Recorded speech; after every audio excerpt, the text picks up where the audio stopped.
Selamat pagi semuanya. Kita akan melanjutkan materi kita menata produk di pertemuan kedua atau ketiga. Karena slide yang saya gunakan ini, saya gunakan juga di kelas 12 bisnis daring 1 dan 12 bisnis daring 2. Materi yang berikutnya ini adalah sebagai berikut. Pokok bahasan kita yang mau kita pelajari hari ini adalah menerapkan penataan produk. Bagaimana poin-poin yang kita harus bahas di materi ini, mari kita perhatikan. Menerapkan penataan produk, ada 4 poin yang harus kita bahas. Poin yang pertama adalah klasifikasi penataan produk. Nanti kita akan membahas bagaimana pengklasifikasian produk itu. Yang kedua, SOP penataan produk. Yang ketiga, memonitor display produk. Dan yang keempat, keterampilan menginterpretasi perencanaan visual penataan produk. Baiklah, kita akan bahas satu persatu, dimulai dari nomor 1, klasifikasi penataan produk. Klasifikasi penataan produk. Barang disebut sebagai atribut dan secara fisik dapat diraba dalam bentuk yang nyata. Sedangkan menurut Stanton, produk yaitu suatu sifat yang kompleks, baik dapat diraba maupun tidak dapat diraba. Yang termasuk dalam hal tersebut yaitu bungkus, warna, harga, prestis perusahaan, serta pelayanan perusahaan yang diterima oleh pembeli untuk memuaskan keinginan atau kebutuhannya. Oleh karena itu, perlu kita buat pengelompokan terhadap produk tersebut. Adapun pengelompokannya di dalam pengklasifikasian produk itu adalah sebagai berikut. 1, namanya barang konsumsi. Ya, barang konsumsi. Barang konsumsi ini adalah barang yang dibeli oleh konsumen yang untuk dipakai. Barang yang dibeli oleh konsumen untuk dia gunakan sendiri, bukan untuk dijual kembali. Jadi disebut dia barang konsumsi. Ada beberapa macam barang konsumsi ini. Yang pertama namanya convenience goods, yang kedua shopping goods, yang ketiga specialty goods, dan yang keempat unsold goods. Yang keempat ini akan kita bahas satu persatu. Tadi Ibu sudah jelaskan tentang klasifikasi penataan produk. Klasifikasi penataan produk itu di mana barang-barang dikelompokkan menjadi 2. Jangan lupa ya, menjadi 2. Jadi kalau saya ada nanti buat kuis, sebutkan klasifikasi penataan produk itu ada 2, ya. 1 namanya kelompok barang menurut tujuan pemakaian. Yang pertama, kelompok barang menurut tujuan pemakaian. Kelompok barang menurut tujuan pemakaian juga terdiri dari 3. Ya, 1 namanya barang konsumsi, tadi kita sudah jelaskan. 2 barang industri yang sebentar lagi kita mau jelaskan. Yang ketiga adalah barang-barang di supermarket. Saya ulangi lagi, klasifikasi penataan produk itu terdiri dari 2. 1 namanya kelompok barang menurut tujuan pemakaian. Yang kedua, kelompok barang berdasarkan kepuasan segera dan kesejahteraan konsumen jangka panjang. Kelompok barang menurut tujuan pemakaian itu terdiri dari 3. 1 namanya barang konsumsi, 2 namanya barang industri, 3 namanya barang supermarket.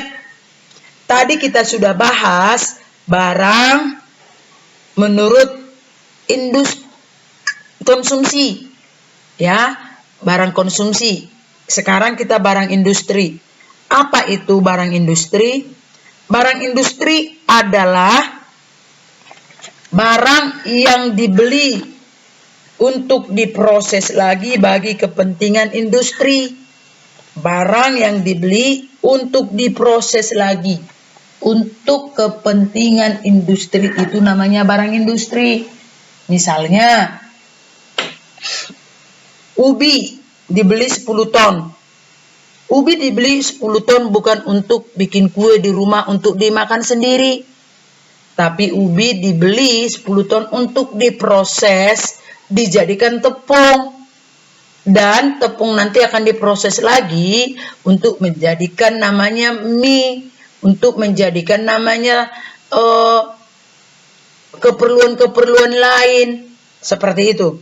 Jadi yang kedua ini, kelompok yang kedua adalah barang industri ini terdiri dari 3.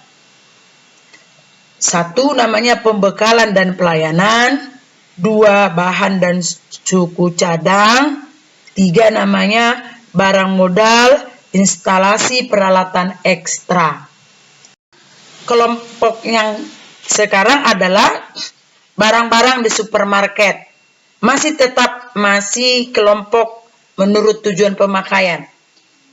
Barang-barang di supermarket terbagi dari 5 yang disebut dengan departemen. Departemen yang pertama disebut departemen food, departemen non-food nomor 2, 3 departemen household, 4 departemen toys, 5 departemen stationery. Kelompok yang kedua di klasifikasi penataan produk itu adalah kelompok barang menurut berdasarkan kepuasan segera dan kesejahteraan konsumen jangka panjang. Tadi saya sudah jelaskan di atas bahwa klasifikasi penataan produk itu terdiri dari 2.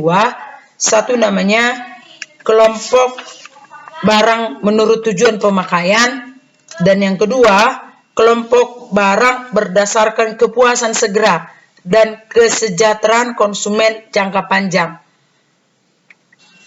Di dalam kelompok barang menurut berdasarkan kepuasan segera dan kesejahteraan jangka panjang, produk itu dibagi menjadi 1 salutary product, yang kedua deficient product, 3 finishing product, dan yang keempat desirable product.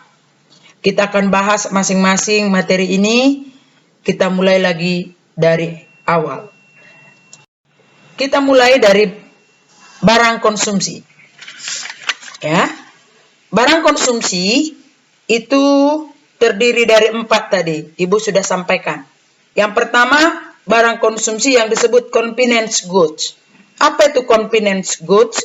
Yaitu bahasa yang paling sederhananya adalah barang kebutuhan sehari-hari. Di mana barang kebutuhan sehari-hari biasanya dibeli oleh konsumen secara sering kali atau kadang-kadang dan dengan usaha yang minimum di dalam membandingkan, memilih, dan membelinya. Maksudnya gini, produk-produk convenience goods adalah kebutuhan harian, di mana konsumen yang membeli produk ini tidak memerlukan pertimbangan-pertimbangan yang begitu detail. Contoh, di sini ada gambar bimoli, mentega Pilma. Ini adalah contoh kebutuhan harian yang kita sebut tadi convenience goods. Dalam hal ini, ketika saya membeli bimoli, saya nggak perlu berpikir panjang, saya tidak perlu ada pertimbangan-pertimbangan yang begitu rumit. Karena saya membutuhkan bimoli, ya saya pergi ke warung dan membelinya seperti itu. Beda dengan produk-produk lainnya.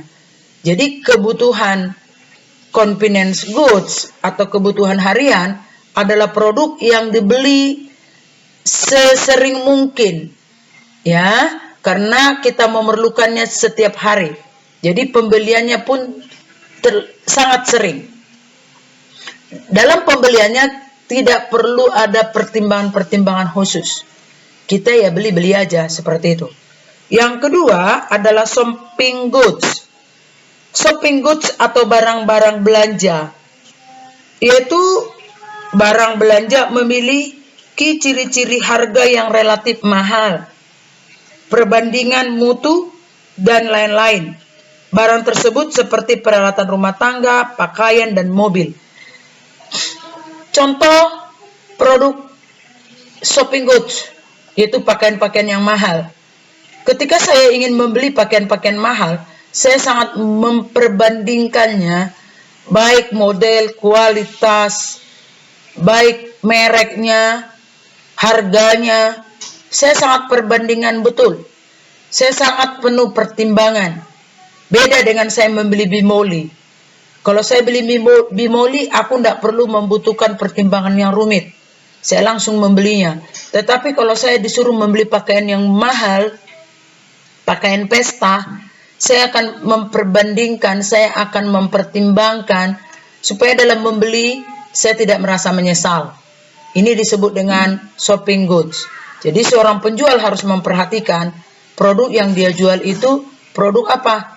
Kalau misalnya produk shopping goods, dia harus benar-benar memilih produk itu sesuai dengan mereknya, sesuai dengan modelnya, dan harga yang ditetapkan. Yang nomor 3 atau C adalah specialty goods atau barang-barang khusus, yaitu produk yang memiliki ciri khas yang mampu menarik konsumen dalam melakukan transaksi belanja. Barang tersebut seperti mobil mewah dan gaun malam yang mewah. Specialty goods lebih tinggi lagi pertimbangannya daripada shopping goods, karena specialty goods ini harganya sudah jauh lebih mahal daripada barang-barang shopping goods. Kalau membeli baju mewah, saya membutuhkan waktu, misalnya pertimbangannya 2 atau 3 hari, seminggu.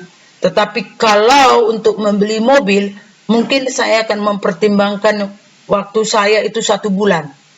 Ya, karena benar-benar saya akan perhatikan kualitasnya, modelnya, tujuannya, ya, kepentingan untuk apa. Dan harganya juga sangat jauh lebih mahal. Ini namanya barang-barang khusus, barang-barang spesial, ya. Dan yang terakhir adalah unsold goods. Unsold goods adalah barang yang tidak diketahui atau diketahui oleh konsumen, tidak atau diketahui oleh konsumen, tetapi biasanya tidak berpikir untuk membelinya.